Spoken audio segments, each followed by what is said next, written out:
Imagine being nearly 200,000 miles from Earth. No rescue teams, no emergency landing, and no second chances. Just 3 astronauts drifting through the endless darkness of space, where every breath, every drop of water, and every watt of electricity could mean the difference between life and death. It was April 11, 1970.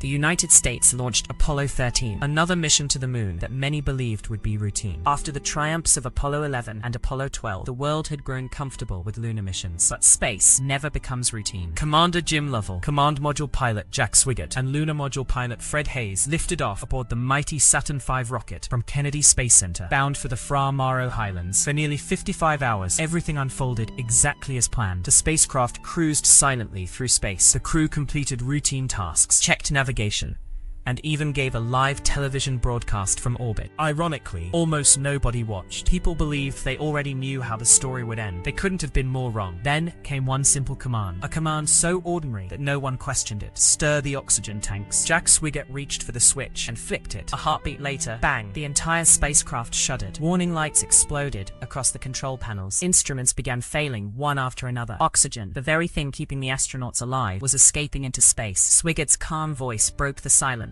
with words that would echo through history. Houston, we've had a problem. In mission control, hundreds of engineers stared at their screens, hoping it was nothing more than a faulty sensor. But the numbers told a different story. Oxygen pressure continued to fall. Fuel cells shut down one by one. The command module, the spacecraft designed to bring the crew safely home, was dying. In a single moment, the mission to explore the moon became something far greater. A desperate fight simply to survive. NASA's only remaining hope was the lunar module, a spacecraft designed to support 2 astronauts for just a couple of days. Now it would have to keep 3 men alive for nearly 4. The astronauts hurried to transfer supplies, charts, and emergency equipment before shutting down the command module, leaving it dark, cold, and silent. Inside the lunar module, every resource became precious. Electricity was rationed. Computers remained switched off. Temperatures dropped close to freezing. Water was reduced to only a few tiny sips each day. Every decision mattered because every mistake could be fatal. Yet the challenges kept coming. Apollo 13 couldn't simply turn around. It still had to fly all the way to the moon before gravity could sling it back toward Earth, with most of the navigation systems powered down. Jim Lovell relied on something few astronauts had ever needed before: navigating by the stars, the Earth, and the Sun with his own eyes. As Apollo 13 disappeared behind the far side of the moon, radio contact